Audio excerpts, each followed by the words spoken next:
bersama narasumber kita. Kenalan aja. Jadi perkenalkan, nama aku Farah Nuraima, aku dengan Farha. Aku dari pendidikan sosial dan antropologi Angkatan 2024. Terus boleh udah. Terus terima kasih sudah meluangkan waktunya di sini. Semoga obrolan hari ini bisa bermanfaat buat teman-teman semuanya ya. Oke, kalau gitu kita langsung aja.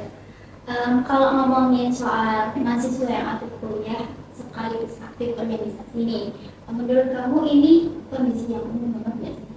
Kalau dari aku sendiri, ini tuh adalah kondisi sangat umum. Kenapa? Karena selain kita belajar di dalam kelas, tentunya kita juga perlu mencari pengalaman di luar kelas. Apalagi kita mungkin bisa masuk ke organisasi. Jadi kita bisa membangun relasi, bagaimana kita berkomunikasi dengan orang lain, terus bagaimana kita bekerja sama. Itu kan juga cuman bisa didapatkan di kelas juga kan. Kita bisa belajar dari pengalaman tersebut melalui organisasi gitu sih. Jadi itu adalah kasus yang sangat umum dirasakan oleh mahasiswa sekarang. Karena ada satu tantangan ya yang sering dialami mahasiswa dan juga yang ikut organisasi, yaitu deadline yang bertepatan sama tugas kuliah. Bagaimana cara Kak Farhan ini manajemen waktu membagi antara organisasi dan kuliah? Kalau misalnya berbicara tentang tantangan dalam organisasi dan kuliah, itu sebenarnya banyak banget ya tantangannya, apalagi setiap orang berbeda-beda. Tapi mungkin yang akan semua rasakan itu gimana kita kurang manajemen waktu. Pasti kan ada bentrok antara akademik dan juga kuliah kan. Terus kalau tips dari aku sendiri, aku biasanya itu menggunakan Google Calendar untuk untuk nepatin gitu, kayak interval ini harus ngapain. Terus kalau misal ada deadline itu kan langsung dicatat di Google Calendar kan, dan otomatis kalau ada acara pun kita catat di Google Calendar. Nah, Google Calendar itu kayak membantu banget untuk kita biar nggak terbentrokan gitu loh. Apalagi kita kan perlu target untuk menyelesaikan misal deadline tugas ataupun deadline organisasi. Jadi sebisa mungkin kita meminimalisir adanya bentrok kegiatan tersebut gitu sih. Oke, bagus banget poinnya Kak Farha. Jadi sebenarnya masalahnya itu bukan pada organisasinya atau kuliah ya, tapi bagaimana kita manajemen waktunya ya. Iya, benar banget, setuju.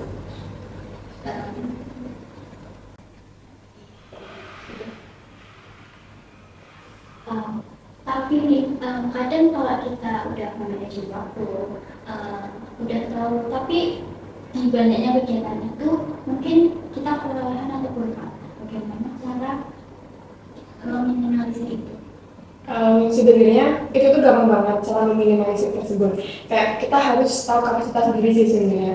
Apakah kita dengan mengikuti organisasi dan juga mengikuti akademik itu, apakah kita bisa dan kita mampu. Kalau misal kita udah memenuhi kapasitas diri, ya kita jangan ambil peluang-peluang di organisasi lain. Kita coba maksimalkan di akademik dahulu. Kalau misalnya kita udah yakin kalau kita udah bisa memaksimalkan akademik, kita bisa deh nanti kita ambil peluang yang di organisasi. Terus kalau masalah burnout, menurut aku itu bisa kamu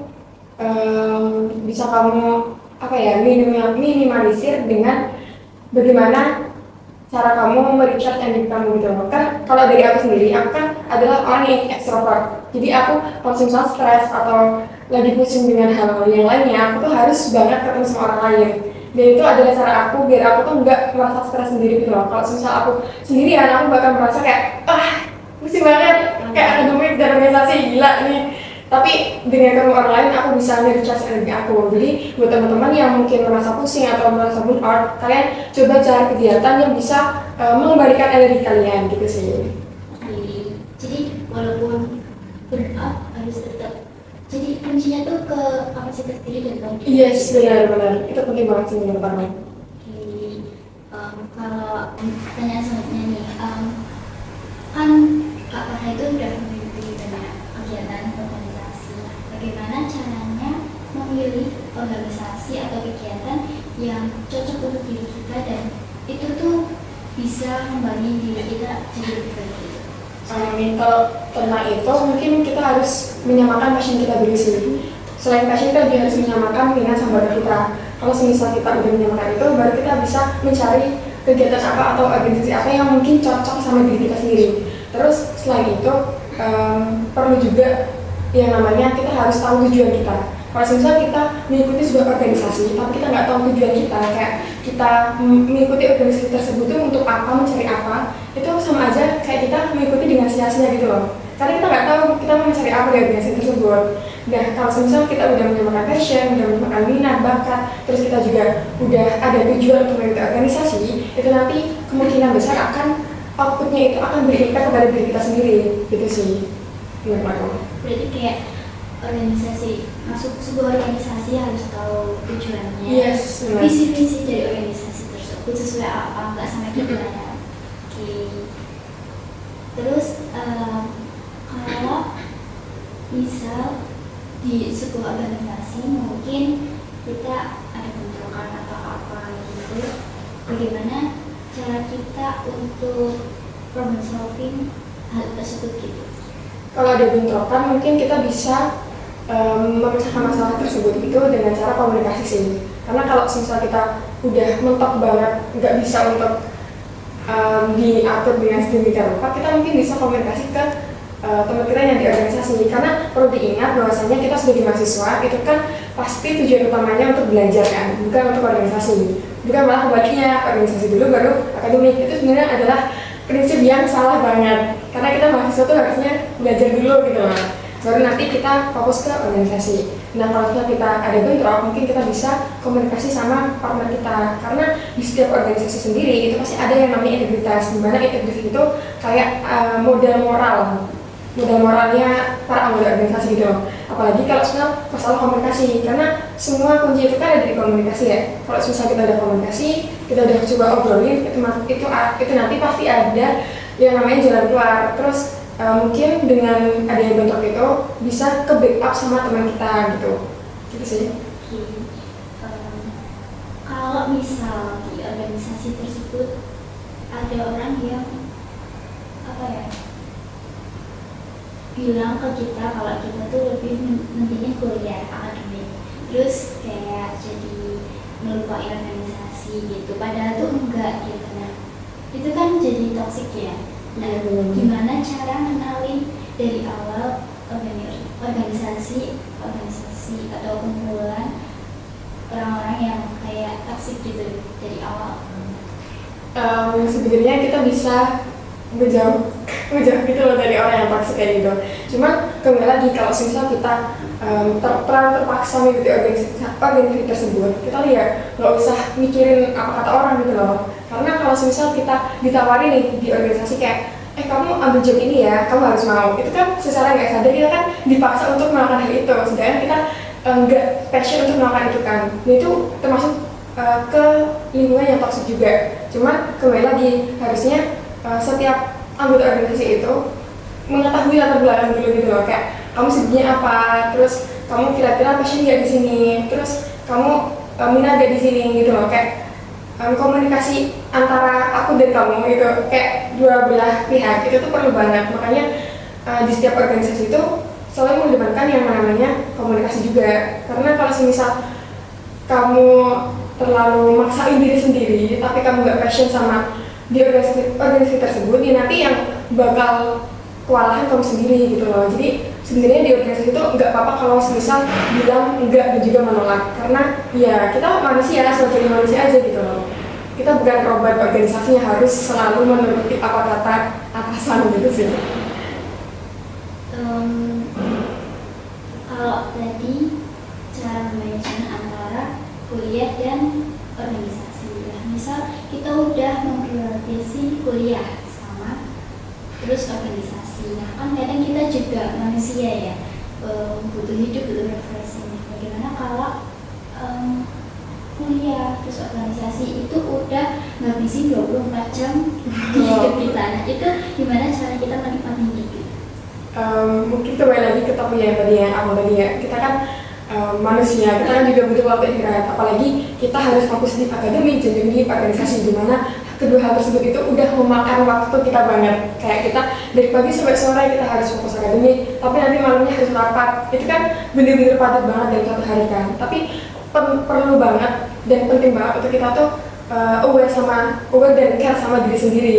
Karena kita kan yang tahu batasnya dan tahu kemampuan kita kan diri sendiri bukan orang lain kan. Ya kalau misal kamu udah merasa cukup dan udah mentok banget kamu misalkan di organisasi di akademik, ya kamu cobalah untuk mencari waktu atau mencuri-curi waktu biar kamu tuh bisa refreshing, biar apa, biar nanti kalau misal kamu stres akademik dan juga organisasi itu malah menghambat kegiatan kamu, malah nanti jatuhnya nggak produktif.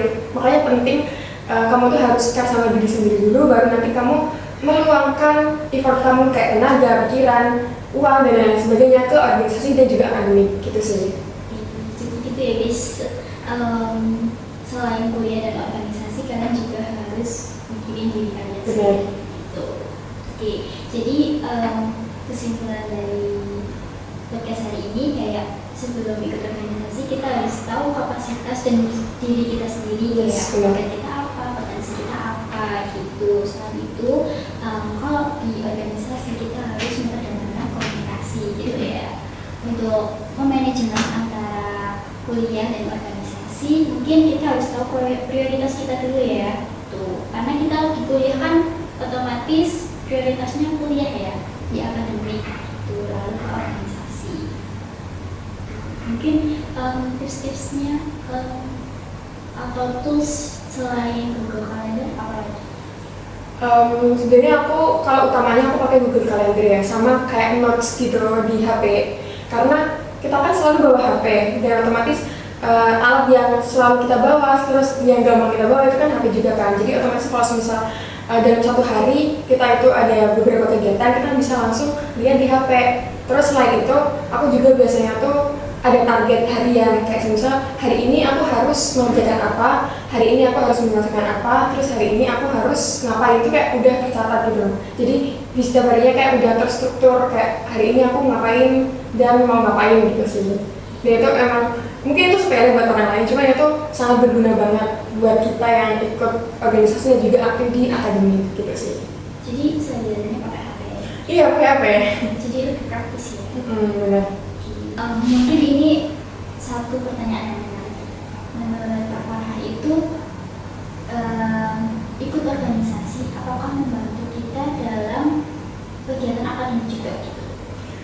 Itu pertanyaan menarik banget sih. Justru pengalaman yang ada di organisasi itu membantu banget di akademik. Kenapa? Karena mungkin di akademik sendiri itu kan pasti ada yang namanya presentasi. Presentasi itu kan harus berbekal public speaking juga kan, dan juga kita di akademik itu harus berpikir kritis. Nah sebenarnya kita tuh bisa mengasah soft skill tersebut kayak komunikasi, terus berpikir kritis dan lain-lain sebagainya, itu tuh di organisasi. Karena apa? Karena kita bisa mengasah dan juga mengembangkan soft skill kita gitu. Karena kalau misalnya komunikasi, kita nanti di organisasi itu bisa kayak yang namanya berhubungan atau berkomunikasi dengan stakeholder. Terus kalau misalnya untuk kerjasama juga kita sangat diasah di situ, bagaimana kita bekerja dengan orang lain, bagaimana kita menghargai orang lain dan lain sebagainya. Terus kalau misalnya kita udah mengasah hal tersebut di organisasi, kita bakal bisa menerapkan di kehidupan sehari, apalagi di akademik. Makanya dari itu kayak menurut aku organisasi itu penting untuk wadah mengembangkan diri, karena kita juga perlu wadah-wadah tersebut gitu loh, biar kita tuh terus berkembang, terus kemampuan kita tuh nggak selalu stuck di situ gitu. Jadi kita bisa explore lebih jauh lagi gitu, dan itu sangat membantu di dunia perkuliahan, apalagi nanti di dunia pekerjaan itu juga terbantu banget. Karena aku juga udah research kan, kayak HRD itu cari fresh graduate itu tuh yang bisa beradaptasi secara cepat. Nah kita di organisasi itu kita tuh belajar yang namanya bagaimana beradaptasi dengan lingkungan berbeda-beda, apalagi dengan orang yang tipenya berbeda-beda juga. Dan itu sangat membantu banget di dunia pekerjaan gitu sih. Jadi organisasi itu sangat penting ya buat kehidupan kuliah maupun setelah kuliah ya. Yes, benar-benar. Karena mungkin bisa memiliki skill yang sebelumnya nggak kita punya. Yes. Terus nih kalau ngomongin soal kebiasaan muda, menurutmu itu ngaruh banget nggak sih sama kegiatan mahasiswa itu?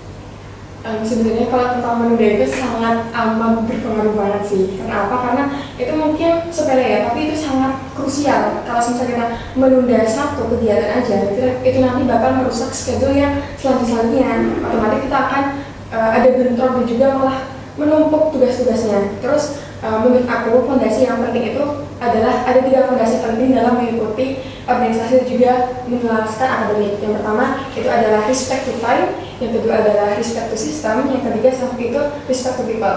Kalau respect to time itu bagaimana cara kita menghargai waktu, entah waktu diri kita sendiri ataupun waktu orang lain. Nah, kalau tentang menunda-nunda itu maksudnya di respect to time. Jadi sebisa mungkin jangan kamu tunda-tunda tugas ataupun tanggung jawab. Karena apa? Karena itu bakal merusak semua agenda kamu gitu loh. Terus yang kedua itu adalah respect to system, di mana kita tuh harus menghargai sebuah peraturan ataupun birokrasi gitu loh. Kalau semisal di organisasi sendiri itu kan pasti ada peraturan dan juga birokrasi. Nah itu bagaimana cara kita menjalani sebuah peraturan dan juga sebisa mungkin tidak melanggar aturan tersebut, karena kita sudah terikat juga kan di dalam organisasi, kita sudah terikat kontrak juga. Jadi kita harus mau nggak mau harus mengikuti semua peraturan yang ada di organisasi.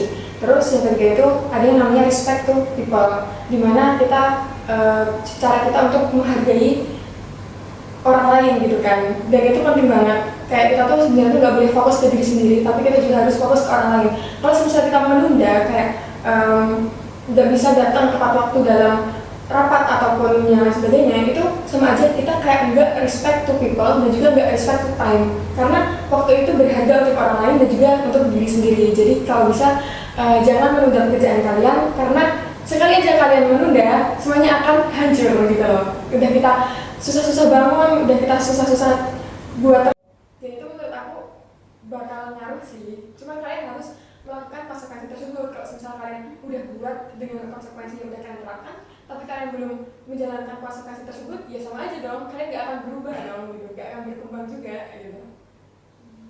Jadi lebih ke harus tanggung jawab dari diri juga ya. Itu biasanya ada 3 prinsip, yaitu respect to time, respect to people, dan respect to system. Betul. Langsung penutup aja lagi. Tahu kita udah ada di penghujung video ya. Mungkin buat Kak Farha boleh kasih closing statement buat mahasiswa yang struggle antara kuliah dan organisasi gitu. Mungkin closing statement dari aku mengutip dari quotes-nya Jerome Pauline, dimana kita nggak tahu kunci kesuksesan itu apa, tapi kita tahu kunci kegagalan itu apa, yaitu menyenangkan orang lain. Karena kalau misalnya kita terlalu memikirkan omongan orang lain dan mencari validasi dari orang lain, kita akan kehilangan tujuan kita akan kehilangan untuk apa kita melakukan hal tersebut gitu loh. Terus mungkin jadi menurut aku kayak nikmatin aja prosesnya, walaupun banyak struggle-nya, banyak yang ketunda, nggak apa-apa, dinikmati dulu. Terus jangan memaksakan ritme kalian dengan ritme orang lain. Karena apa? Karena setiap orang itu berada di halaman yang berbeda-beda juga. Kalau misalnya kita masih di halaman 10 tapi orang lain di halaman 15, ya nggak apa-apa, it's okay, nikmatin aja prosesnya, daripada kalian mengejar ritme tapi nggak maksimal dan yang capek kalian sendiri, malah nanti yang kewalahan juga kalian gitu sih. Jadi tetap prioritasin diri sendiri, jangan dengerin omongan orang lain.